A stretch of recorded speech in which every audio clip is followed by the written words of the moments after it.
Well, it says in the literature of Toastmasters that the aim of a contest judge, the goal of a contest judge, is to pick a winner. May I go on the record as saying that I disagree, that the role of a contest judge is not to pick a winner, because any idiot can pick a winner. I picked Bob. Why? The 3 letters in the name. I'm done. I picked a winner. I have succeeded. It takes no intelligence, no talent, no forethought, no discernment to pick a winner. So it's my opinion that I should turn on the clicker thing so that the slide will move, after which I'll say that it's my opinion that the goal of the judge is to pick the winner. If you pick the winner, to me that means you've analyzed the criteria by which you are judging the contestants, and you're selecting the one that best satisfies those criteria. How do you prefer picking the winner? It's a lot more work, but I believe it's a lot more satisfying for yourself as a judge. It's a lot more satisfying for the contestant who knows how they were judged, how they were scored. And it's certainly satisfying for people in the audience who can go home and say, that was right. So judging helps everyone. It helps the competitors, of course. It helps the people in the audience. And we want to make them fair. Because I've seen cases where people who were contestants weren't satisfied with the outcome of the contest, and that was the last time they were contesting. They never came back again. They were just so perturbed by the whole thing. So tonight we're going to go through the judges' guidelines, we're going to go through the judging guidelines, and we're going to have some practice. We'll listen to a humorous speech contest, just 2 speeches from the humorous speech contest. You'll get to score those 2, and then we'll have a group share on how you all did. Then we'll have an evaluation contest. You'll hear a test speech, you'll hear 2 people giving feedback, and then you will score how well the evaluators did. The last time I did this in Montreal, all the judges in all the categories, all the judges in the room were within 1 mark of each other. Really? Yeah. And I was surprised at how close they all were. So I hope it's a testament to the quality of the information that will be shared tonight. We're not going to go through these very, very long. The contest chairman is the chair, like the Toastmaster. There's the timers, the counters, the chief judge. The chief judge is the person to whom you report. The chief judge gives you your briefing before the contest starts. The chief judge is the person to whom you would launch a protest if you have one. The tie-breaking judge, who has no idea what a tie-breaking judge is? And on your ballot, you have 3 blanks here. The tie-breaking judge has 8 blanks, or the latest revision might have 10 or 12. It has a whole bunch of them. The tie-breaking judge scores every contestant. The tie-breaking judge is known only to the contest chair. The tie-breaking judge hands in their ballot to the contest chair. So that's the tie-breaking judge and the judges. And that's where you guys come in. I think in the whole contest, what you have to do as judges is the toughest thing. I find it very difficult work. And I really, really work at it in terms of concentration and focus to be the best that I can possibly be for the contestants who have worked much harder than I have. Oh yeah, who cares of them? The obligations of a judge are to the contestants, to Toastmasters, to the audience, and to themselves, I believe. The duties of a judge are to not evaluate, there's no feedback given after the contest. You don't go and say, oh, I scored your car this way because.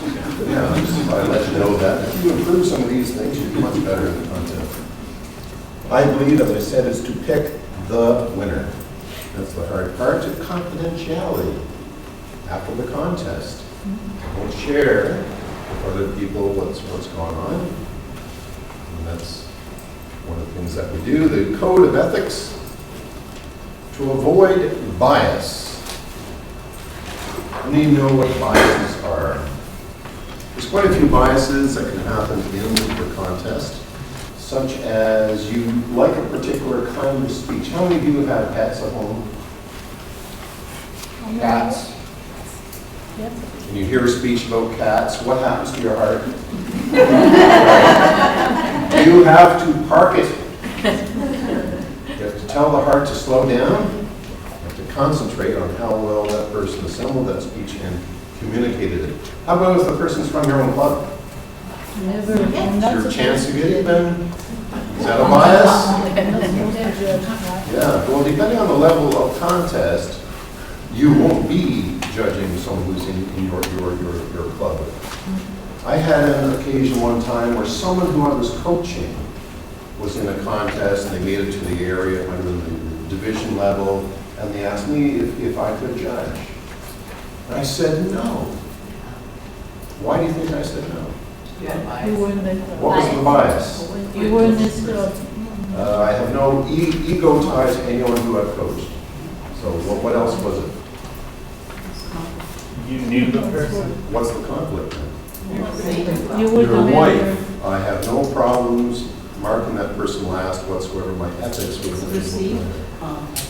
I don't care. I would Perception. never exercise the conflict. Perception? Bias is not a bias of perception. There's a real bias. We haven't hit it yet. Well, would you have been his mentor by any chance? I coach the person. No. Might be, other people might feel that you are. They don't know. Oh, they don't know. So it was a choice that I made. It was a bias of familiarity. I knew the speech, every line and word. I couldn't possibly turn that off. I simply knew every word, and I helped the person craft it. And if they weren't the best speaker, I had no problem putting that last. It was fine. But there's no way for my brain to turn off if I knew all 752 words in that speech. So I said, no, thank you, I won't judge. How about if the person is, I don't know, a family member? Your cousin Bob is in the contest. And that could be a personal bias. You like Bob, it could be, if other people know it, perceived bias also. So we'll go with perception on that one. We're trying to identify and get rid of all the biases that we have. How about if you tend to remember the contestant that went last? So the first person is sort of the sacrificial lamb they've gone through, yada, yada, yada. And now what are we doing? Oh, look at that last one, yeah. It's called a latency effect. Latency effect. As you start laughing at 7 speeches, the endorphins, the dolphins are swimming around inside, and you just feel warmer about that last speech. So you need to be discerning, and as well as you can as a human being, control that. Now, what are some other biases? You might not like the topic. The topic. There was a guy on social media, actually wrote this in LinkedIn. As soon as I hear a speech on 9/11, I put 0 on the ballot. What? How about you don't judge? We'll all be better off for it. Okay. You don't time speeches, don't care. If you happen to notice the red card going or anything, you try to be in a place where you're not going to see that or take that into account at all, and strive to support the rules and standards. Take the time to read through the rules. Take the time to get a copy of the ballot, read it front and back. And I usually like to go a half hour ahead of time and just read it again, go through it, visualize in my mind the criteria, just think about it, and to get my brain, my man compartments ready in there and organized so I can judge. Okay. Qualities of the judge are trustworthy, knowledgeable. So, we want you to gain knowledge on public speaking, on speeches, on what it all means to convey and communicate, to be a good listener. If you have ADHD, we'll see how it goes, but try it at the club. If you find you're thinking about lunch at about the 3-minute mark, maybe not judge at other levels until you can control that. Analytical. Can you analyze what you're seeing and hearing and discern from it? Can you separate structure from the smoke and mirrors of delivery? Can you do that? Can you listen to a speech, analyze its structure, and ask yourself how well that structure conveyed the message, brought the audience through an emotional pace, highs and lows? You analyze that and observe that. You be accurate, and can you strive to be fair? That's the challenge. The challenge is objectivity. Yeah, friends? I find the most difficult part of judging is the only freaking little minute allowed. Why don't we have 2 minutes at least? The answer to your question is, I don't know, but I like the question. The 1 minute It's very tough, actually. very, very, very tough. Mhm. My answer to that for me personally is I try to, as best I can, know before the contest even starts, generally how things should go between a higher quality speech and a not so high quality speech, and to get myself in the mind frame to be able to do that. I keep notes, very minimal notes, but I'll do certain tips and things that I can do quickly that help me add things up. We'll cover some of that later. But the answer to your question, I don't know. The challenge is objectivity in a subject, in a task that is somewhat subjective. That's just how it is. So we try our best. Some of the barriers to objectivity, the biases that we talked earlier. The first or last speaker gives someone else a chance. Well, that person's always been winning. That person keeps coming back. Why don't we just give them a chance? They work so hard, they've earned it, you know. But that's not your job. As much as we might want to help the underdog. And I watched Forrest Gump, it must be 24 or 25 times, but this still doesn't change how I judge a speech contest. A halo or reverse halo, you know, they're always so good. You've seen that speaker speak before, or you've watched their videos, or you've seen them in the area division contests and so on. They're always so good. Before that contest starts, you need to take that and blank it out and get your mind ready to receive what you hear and see. That's tough. Second time around, yeah, that's not my norm. Well, see, in a contest speech, I normally don't have slides, or I normally have props, or I don't have props, or whatever it might be. And you need to turn that off. We'll see some things about speech structure that are my norm. And if I see a speech, if I hear a speech that's not according to my norm, my test is, did it work? And if it still worked, then I need to discount my norm and go with what's working. Speaker prejudice, subject for prejudice, we talked about CATS, personal preference, what you like. You're unfamiliar with the judging form. You haven't spent the time to read through the form. Yeah, way to go. They've been spending hours and hours and hours and losing sleep preparing their speech. You haven't got the time or inclination to read the stupid form. Go home. Give your money, but go home. Yeah. I think an example of that is I've heard people say that in a humorous speech, somebody that has more laugh from the audience is a better speech. Yeah. And that's not what the forum says. That's right.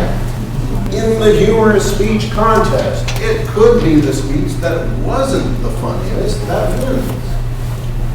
It's not a stand-up comedy.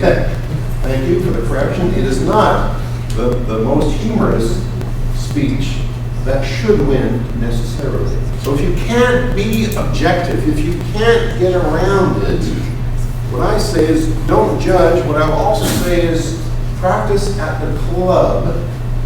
If you notice that your scorecard is completely different from the outcome of the speech, then keep practicing at the club until your card is matching what's going on. My belief is that when my card is matching, generally matching, and I believe that my scoring should be for each speaker within one place of the outcome. Okay? If I've got someone in first place and they didn't even make it, keep practicing at the club until you get it. And then do it at the area and keep going. Is the scorecard. The scorecard is separated into two parts. The top part is called the guide. The top part is also called the upper portion. At the bottom is the ballot. It's also called the lower portion. The Toastmasters literature is inconsistent in how it calls it. So top part is the guide, bottom part is the ballot. You fill out the top part of the guide according to the criteria, and then it gets torn off at the bottom. The ballot is the only part that gets handed into the ballot counters. There's different techniques to scoring. One of them is to take notes and then score later. One of them is to try to look down and score it as you're going. I personally do a little bit of both, sometimes. For each contestant, I maintain a separate piece of paper. Depending on the contest, it might be a half a piece of paper. I just put number one, and I just make some notes.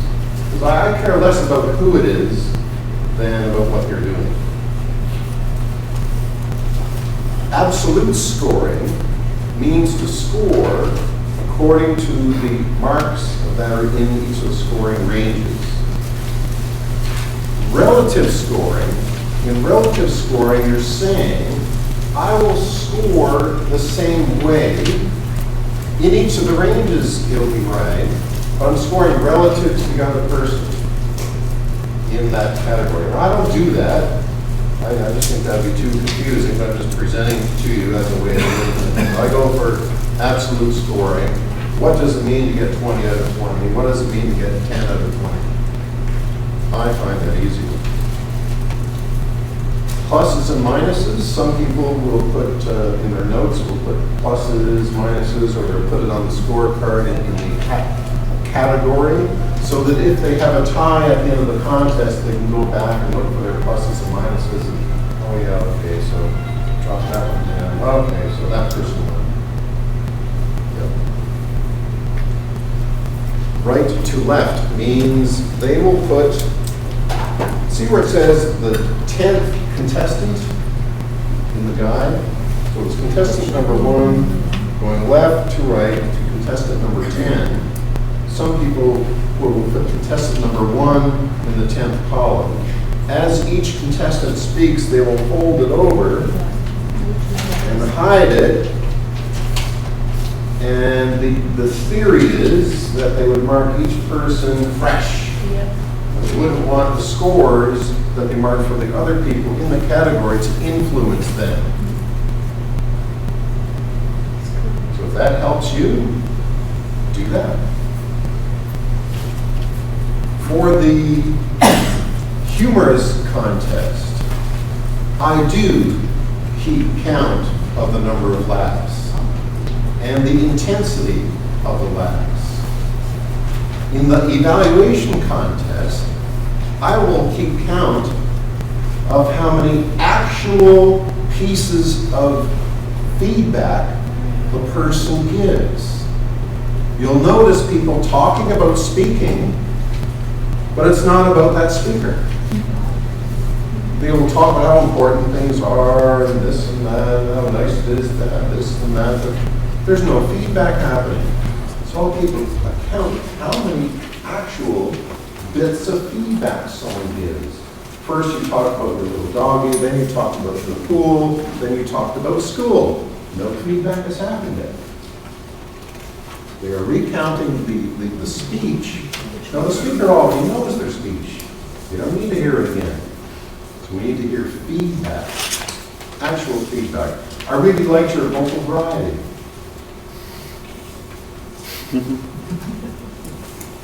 Is that feedback? No. No, it's just a compliment. Overall, it was good. Good speech. Really. There's 3 scoring sections in the guide. The top section in the humorous speech is called content.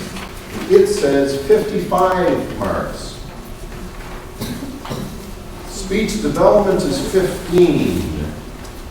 And it includes structure, organization, support material. So it's all of that stuff. All of the content is in that one box. Now, is it whether it had a structure, or is it how effective that structure is? I mean, having a structure, yeah, that's good. That's good. Having someone rambling is probably not going to win the contest.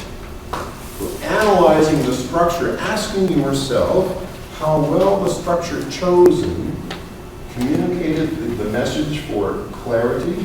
Now, under effectiveness, for some of the criteria meld a bit. You see that one.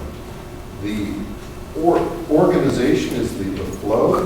The support material. Did the stories, did the anecdotes convey the thesis of the speech?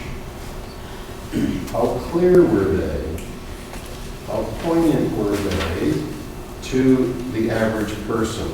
Not to you necessarily, based on the content or the subject, but if you were in the contest room and people are rolling off their chairs with laughter, it's a fair indication that they're enjoying themselves. Conversely, if the speaker gets to a point and there's silence,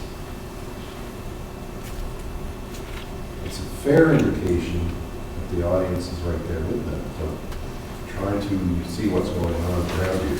Let's look at the back. Speech development. Speech development is the way the speaker puts ideas together so the audience can understand them. That's not very helpful other than the word understand. Did I understand the person's speech? Did I understand it all the way through? The speech is structured around the purpose. And now my understanding here at this point is separate from their use of words, which is covered under language. So we're ignoring the word choice at this point and looking at the sequence of material only.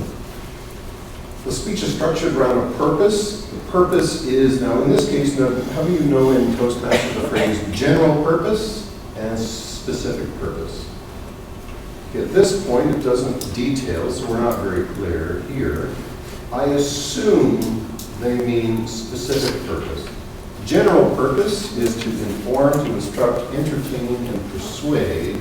Specific purpose means I want to persuade you to think, act, or feel in a particular way. That's my, I also call it thesis statement. What's my premise or thesis? I think here, that's what they might have meant. And this structure must include an opening, body, and conclusion. Yes? Yes. How many of you have ever seen a speech open with the conclusion? So the opening, look through the Toastmasters literature, and common sense would tell you this one. The opening needs to engage the audience. Now, engage means to involve. Engage engage also means to gain interest. So the word engage is a bit vague. The word engage is used there. Ah, there it is. A good speech immediately engages the audience's attention and then moves forward toward a significant conclusion. So engages the audience's attention here would be to pique their interest. You know, a great way to pique interest is to involve them. Significant conclusion, the word significant, the phrase significant conclusion's a little vague. I don't know what significant might be, other than maybe larger in some respect. The development of this speech structure is supported by relevant examples and illustrations, facts, and figures delivered with such smoothness that they blend into the framework of the speech to present the audience with a unified whole. Often, I call it the Torville and Dean. How many of you follow figure skating? Torville and Dean, so smooth on the ice, the world champions, they're out there, and it looks like they're doing nothing. And other people are out there flittering around and doing all this crazy stuff, and for some reason, all the flittering around isn't winning. Torville and Dean come out and do this thing, and it's so simple, so smooth. So if the speech is that congruent and smooth and together, you might be onto something if you don't notice that they're doing a speech. Some speeches will have these hard breaks and hard transitions that, like a bad sitcom script. You know what I mean? So engage the audience. My belief on structure is clear, specific purpose. That is, you, the judge, if you can't understand what they're trying to say to you,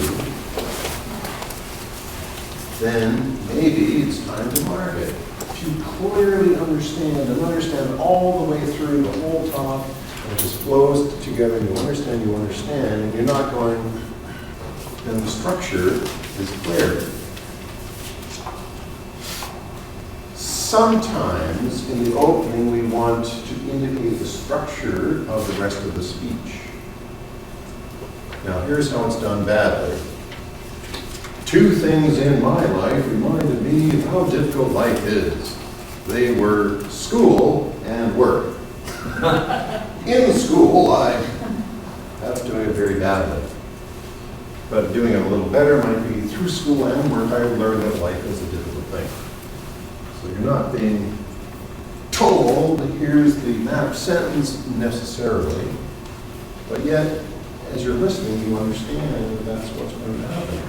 Now, if the speaker speaks about anything other than school and work, we have incongruency between the body and the opening. It all needs to match. In the conclusion, then, if there's a new story, a new piece of research that comes into it that doesn't fit with the rest of the speech, that's a fair indication that it isn't completely congruently packaged. In the body, entry into the transition from the opening, some sort of transition. Transitions can be indicated several ways. What's one way that I'm demonstrating right now? So I'm moving to a different place on stage. I'll tell a story from right here. And later on in the talk, I'll go over here and I'll tell another story, something happened over here. And now, when I point back at that place, the audience's mind is back to where I was in that story. So I'm blocking, I'm using this physical space. That's one way of showing transition. Another way is using words. First I, the most important thing I did. Later I, words that show a transition of time, perhaps space. Those tell the story, fact, example, and a transition. The sequence of sentences in the story. Each of the sentences, unless someone's going to use a flashback technique, they need to follow a sequence that builds easily. Generally, it will be context first, 5 years ago, when I lived in Orleans, I had a yard, and so I'm building context and storytelling, it's exposition. And then I'm building it up, so that never in your mind are you question, well, what about that? Or I'll leave something hanging. And I had this little cat, the cat went up on a windowsill, and it jumped out of the window. Later in the afternoon, I watered my plants, and what are you wondering? Where's the cat? What happened to the cat? Yes. So gaps in the story. Now, as a judge, you want to be able to pick those out. Right? Exiting from the body into the conclusion. Restate the structure, maybe. Now, if the structure isn't stated, the test that I ask myself is, in the absence of it, did it work? Did the audience get it? Am I missing anything? And if the answer is no, then I say, well, it was okay not having it. Restating the thesis. So this is the tell them what you're going to tell them what you told them stuff. And takeaway of value, this is a call to action. If it doesn't have something for me in the audience, then it was just speaking to inform maybe, so there's nothing for you to go do afterwards. Depending on the context, that might not work. So we might want something of value. In the humorous speech contest, we'll see where it says there's a responsibility to say something of value. Here's some sequences. A typical icebreaker speech would be chronological, sequential, geographic, categorical, compare and contrast, hierarchical, top, middle, bottom. So you wouldn't, if you were talking about your house, you wouldn't talk about the attic and then the basement and then the main floor unless there was a logical reason for doing that. Building knowledge, you need to know the first thing before the second thing, before the last thing. So when you're building a house, the first thing you do is you put on the roof, then you put in the foundation, then you put in the cats. It doesn't make any sense, right? Right, so it needs to follow a logical order for the particular speech, the subject, and the thesis that the person is trying to convey.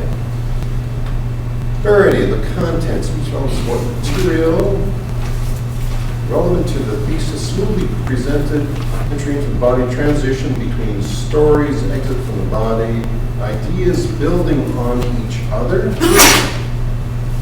parallels and flashbacks. We started off our speech, we started talking about our flower pots, we went and talked about some other things, and then in the end of the speech, the speaker may make some reference back to something in the start of the speech, back to the flower pot or something in the start of the speech.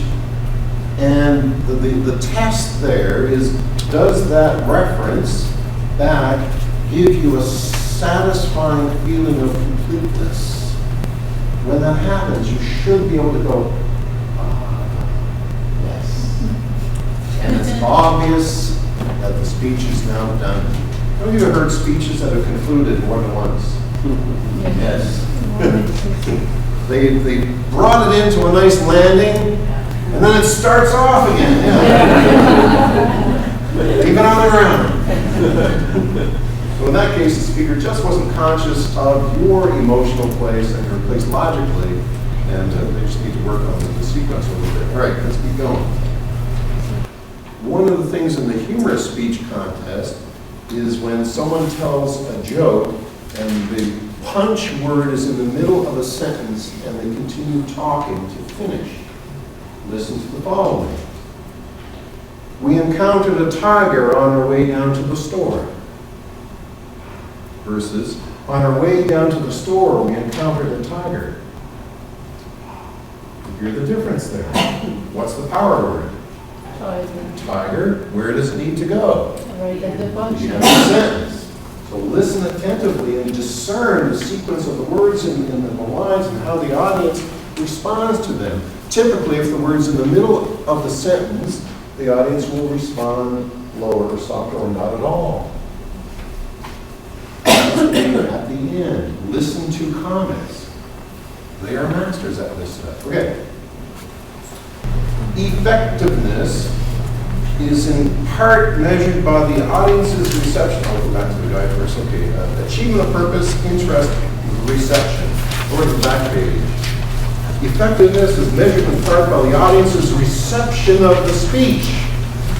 And as a judge, you can tell by silence, head nods, arm pokes, elbow pokes, laughter is an easy one in terms of how the audience received it.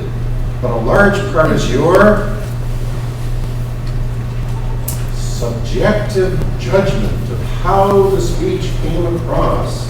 Now, I don't know what they mean by how the speech came across.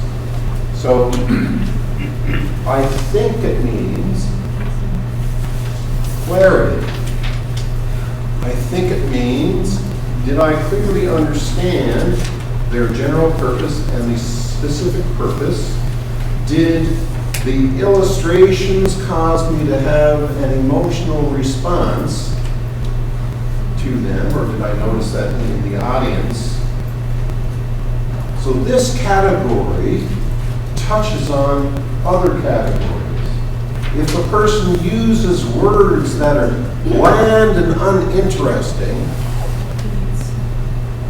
then it will come across as bland and uninteresting. Or if they've used too many syllables, the more filler words they have in the speech that have no meaning, no benefit, no value, the less the audience will be able to process.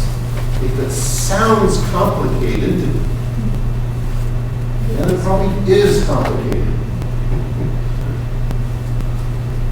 So how well does the person convert something that is complicated to something that sounds simple? I think that's what they mean by coming across. Combination of the reception of the audience, understanding, it's all working at the same time, so it's difficult in this category, I think, because of the blending from the other categories. You should ask yourself such questions as, was I able to determine the speaker's purpose? Did the speech relate directly to that purpose? That would be good.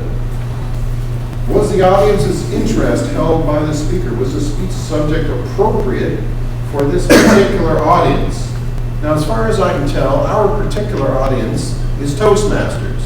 So was this speech subject appropriate for this particular audience? The other thing we have is we're humans, and we have something that might be called community standard, whatever that might be. Was this speech appropriate for this particular audience? So I'm not sure what that means. So I would say, I think, judge it against community standards, whatever they are, and what would a reasonable person think? And that's all I can tell you. So you have to use your own judgment there. Do you have any points of view? Speech value, ideas, logic, original thought. There isn't an original speech left. There is none. Speech value justifies the act of speaking. That's a wasted sentence. The speaker, tell me what it means. The speaker has a responsibility to say something meaningful and original to the audience. The listeners should feel the speaker has made a contribution to their thinking. Now, this is the humorous speech contest. So in the humorous speech contest, there is entertainment, but is the entertainment the value? It's my opinion that the value is separate from the entertainment. The ideas should be important ones, although this does not preclude a humorous presentation of them. That's good, being the humorous speech contest and all. Yeah. So the humorous speaker has a responsibility to say something of value. Of value to whom? I don't know. So take a shot at it and use your best judgment. Some of the humorous speeches are completely devoid of value. Absolutely zero. What do you do with that? I don't know. I didn't like this thing. Any thoughts on that? Often we'll slip in some value, some moral value or some life lesson into this thing that's humorous. And that's our way of getting around that criteria. So audience response. So in addition to the audience response under effectiveness, you're asked to measure the audience response. Yes. In terms of attentiveness, laughter, interest, and reception, which looks a lot like effectiveness, doesn't it? Going over to the other side, effectiveness is measured in part by the audience's reception, so not entirely, but it's measured also by clarity. The audience response reflects the audience's reaction to the speech. Did the speech hold the audience's interest? Did the people understand and laugh at humor? So counting the number of laughs is certainly valid here. How many times did they laugh? How intense were those laughs? Did the speaker go for second laughs? That's where they tell a joke. While the audience is laughing, one word comes out, they get a second laugh on that other joke. I don't know what that's called, but I'll call it second laugh. Any thoughts on that? You also notice that between effectiveness and audience response, they seem to be mixed a bit. Yeah. So the key word under effectiveness is measured in part by the audience's reception. Not in whole, in part. So that's 55 marks there. 55 marks just for the content alone and the audience's response. Delivery, the smoke and mirrors of speaking. The delivery is only 30 marks. Just over half the content. Delivery. Mind you, delivery works with content. Delivery, appearance, body language, so we're under physical, appearance, body language, speaking area. Presentation of the speech carries part of the responsibility for effective communication. Indeed. The speaker's appearance should reinforce the speech, whether profound, sad, humorous, or instructional. Body language should support points through gestures, expressions, and body positioning. The speaker makes effective use of and stays within the designated speaking area. What do you do if they go outside the speaking area?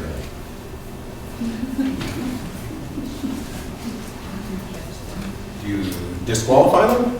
No. You judge. And the question is, how effective was it? If I was giving a speech and I talked about exiting from society and going through a dark time in life,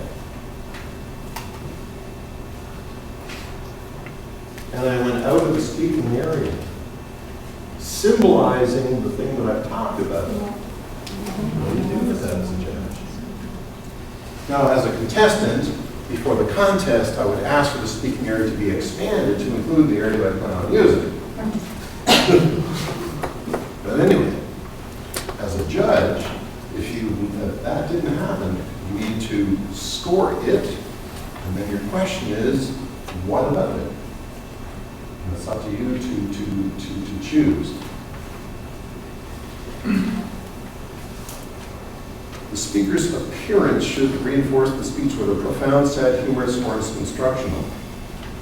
5 years ago, I had a little puppy dog that was very sad. How's that? Don't sound sad. You sound like you'll just get out of a closet somewhere. Do you remember what I said about a bad sitcom? Who's ever seen sitcoms? You can't even make it through the whole show, and you turn it off because the acting is so bad. So that would be a case. And the word I like to throw in is the idea of congruence. Was the speaker's emotional expression, placement, body, face, hands, and voice all congruent, all working together smoothly as if you didn't notice? And if you weren't a judge, you wouldn't have taken notice. You would have only experienced the emotion with the speaker as they were conveying. And it's painful sometimes. I was a little boy and When they sound like you used to read stories in elementary school, yeah. There it is. Voice, flexibility and volume. Voice is a sound that carries the message. True enough. I don't know why they put these sentences in here. It doesn't help me at all. It should be flexible, moving from one pitch level to another for emphasis, and should have a variety of rate and volume. A good voice can be clearly heard and the words easily understood. 25 years ago, I was a young boy and I was living in Gloucester. How's that? It was flexible. It was moving from one pitch level to another for emphasis. It had a variety of rate and volume. It was clearly heard. And the words easily understood. I satisfied all the requirements for full marks, right? But did it work? Right, and what's missing from it? We just said it a moment ago. Congruence, right. So, in my opinion, that's what I'm after, is that congruence. So it isn't necessarily the one who's screaming at the top of their lungs and racing up and down the vocal scales necessarily. It could be a narrower range, but with more emotional intensity when it's combined with storytelling. So maybe it didn't need all of that stuff, but it still needs, in the contest, enough range for you to show that there was some. Mannerisms, directness, assurance, enthusiasm. Directness, assurance, and enthusiasm. Manner is the direct revelation of the speaker's real self as the speech is delivered. The speaker should speak with enthusiasm and assurance, showing interest in the audience and confident in their reactions. I'm not going to do another enthusiasm skit, because you know where I'm going with that. We want the speaker, have you ever heard a speech and it's as if the speaker got on a train, it's on the track, and nothing is going to stop that train for 7 minutes. They're not reacting to the audience at all. They're just going through the emotions of it, and they're not with the audience. So you'll see things like contest chair, ladies and gentlemen, right? And things are incongruent. You'll see this all through the entire speech. So we want to see punctuating gestures that are working in the correct time, as it were. Demonstrating gestures, and we're showing something to the audience. The speaker's looking at people in the audience, getting their eyes on it, getting involved in it. How smooth is all that? How confident are they? It could be something as simple as, did you all catch that? Do it again.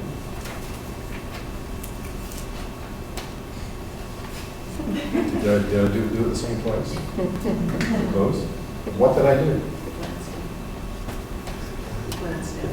I looked down, licked my lips, and then slowly moved my arms up, which is a movement of retreat. You want the person to be with the audience the whole time. I'm talking the difference between the winner and the also ran. Okay? If you're looking, studying a person's movement, their eye movements, their mouth movements, you will detect and hands detect movements that are incongruent with the sentence that they're on right at that moment. You'll see that stuff, and it'll betray the person they're trying to portray. Their real self is coming through. The person who really doesn't want to be there, or, freaking out and all that stuff. And any thoughts on that? Do you agree, or do you? Is there not a time where it's appropriate to look down for a little, like just to pause and then grab your audience again as you It make could eye be. contact? It could be.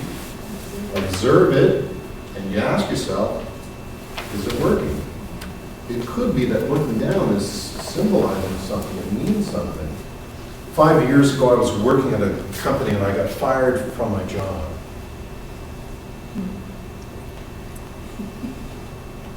I really didn't know where I was going next. So that, look down, I think symbolized an emotion that I was experiencing. I want you to experience also, which is different from the for no particular reason.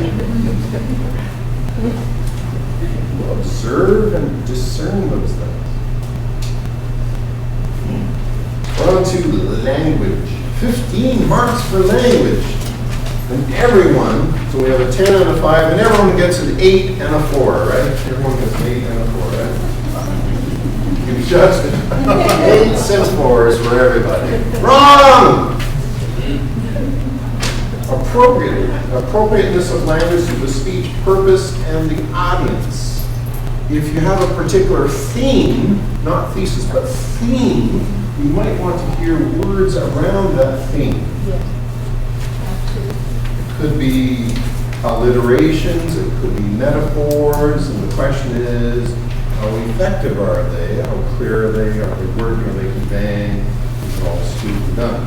The appropriateness of language refers to the choice of words that relate to the speech purpose and to the particular audience hearing the speech. I'm not going to talk about particular audience anymore. Otherwise, every speech would be about Toastmasters. Language should promote clear understanding of thoughts, and it should fit the occasion precisely. The occasion being the speech contest, we can discount that. Language should promote clear understanding of thoughts. So if the speaker's choice of words are unclear, or the sequence of words are unclear, notwithstanding the overall structure and the sequence of the sentences within the body and so on, we're talking about the choice of words. If they aren't with the theme and the thesis and conveying the ideas clearly, then we remark that. Correctness, grammar, pronunciation, word selection. Correctness of language ensures that attention will be directed towards what the speaker says, not how it is said. So discerning between delivery and voice and how something is said, but what specifically is said. Proper use of grammar and correct pronunciation will show that the speaker is the master of the words being used. I went to a guy on my team and I asked him to write a report. He said, I ain't gonna do that. I ain't gonna do that. That is bad wording. It is incorrect grammar. What do you do as a judge? It says correct use of grammar, correct pronunciation. Unless if he's talking about someone in a specific region and it would come out as an expression of that region which puts some salt in his speech. Dialectics of the characters within the speech. Sure. So now we have a difference between the character in the speech, who is using incorrect grammar. The speaker is correctly conveying the incorrect grammar of the dialect. And you hear the difference between the narrator speaker and the characters. Now we're on to something more useful, I think. I think many speeches have incorrect grammar, and it works very well. I think especially in the humorous contest, right, we see it more because it makes it more laughing. It makes us laugh more very often. In the international, in the spring, we don't see that very much.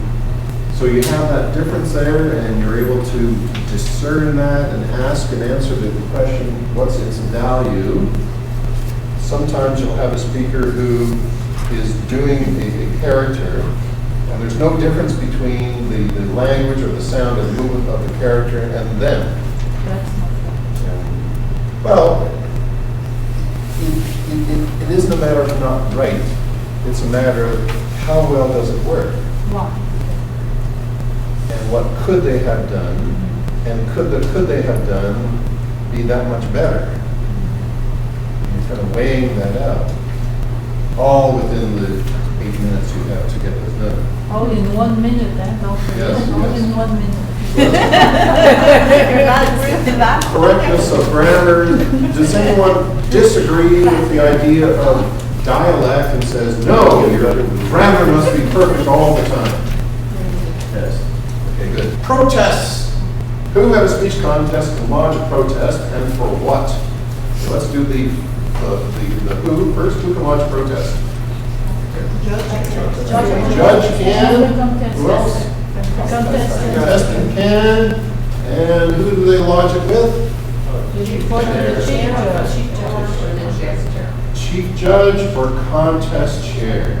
Okay, we'll answer the when question first. The when question is before you announce the results. Why, but in the meantime, where is it? It's in the meantime. Yes. Once the meantime goes to the announcement of the results, you are toast. What are you protesting? Originality. And what's the rule of originality? 25%. No more than 25% of the speech is stolen. So you need to sit there with the clicker, and once they hit a section that's stolen, you start clicking words as they go through the words. And if your word count gets up to over 25%, then you lodge a protest. I have no idea how you would do that. I have heard speeches. How many of you heard some speeches and you know, hey, that story sounds familiar? And you look it up on the web and you go, yeah, it's really familiar. Don't they have judges just for originality? Yes, they don't have judges just for originality. Trick answer. They do not have judges just for originality. At the World Championships, I don't know if they actually do. They might. I think in the World Championship, you have to submit your written speech. Correct. At the World Championships, you submit your speech text before the contest. So I'm guessing someone searches to try to find it. So really, it's a yes answer, sort of. I'll tell you, at the International, they have several judges looking only at originality. In the room or before the contest? They have judges in the room Okay. while the international contest is going So on. you knew the answer. I wanted to see if Yeah, fine. This wasn't a quiz for me. I'm supposed to ask you an oral question. And you answer.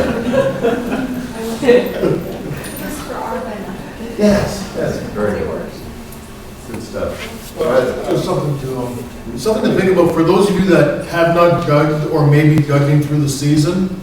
If you have something that you want to speak to or you do have a protest, the best and the most inconspicuous manner to lodge your protest is to write it on your ballot. Just write "I protest" or "protest" on your ballot. Hand it in the same way you would hand in all the other ballots.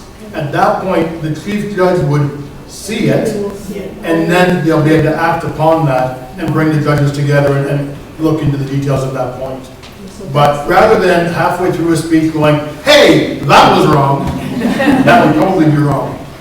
Yep, judges are brought together, and the offending contestant is allowed to come out and defend themselves. Right? Very good. Yep. The other reason for protesting, that I have seen this happen here in the other contest, is a perception of bias because in a table topic, the sergeant at the back of the room did not show the question to one of the contestants. And somebody gave one of the judges noticed that. Okay. So as a result of that, a protest was filed. Yep. And what happened to it? It was redone the contest. Really? Yes. Wow. I would not have expected a redo of that because the contest procedure isn't one of the objects of protest. But Well, it never mind. got everybody in the room decided. Well, from the point of view of the person who launched the protest, I mean, all the more power to you. There's nothing you can possibly lose, and the outcome for them was quite favorable, so there you go. You said the judge lodged it. One of the judges. Yes. There you go. Well, it isn't in the book as one of the reasons for lodging a protest. Originality then came up here before. If a speaker does a speech this year, and next year contest does the same speech again, that's still original, because that's the person's own creation. Yes. It's Oh, not that yes. they reuse, even though they reuse that same speech from year to year, that doesn't mean that it's not original. I If it never was original previously one year, thought, it's original the next year. I never previously thought someone might have thought that, but there you go. Well, it has come up. Okay. Yes, that's just example. Everything comes up. He's absolutely Everything. right. People will find the reason. So the procedure for lodging a protest is to go during the ballot counting, is to go see the chief judge of the contest chairs before the results are announced. And that's it. Disqualification, or the answers are? All right, the first one will be eligibility, and there's undertime or overtime. What are the time constraints, not that you care as you're a judge and you're not tracking time, right? No, Yes. Well, the answer is it depends on the contest, so there you I go. start to do after the 7 I always check my watch. Originality, and thank you, Sanjeev, for that possible problem. Yeah. There you go. We'll have a practice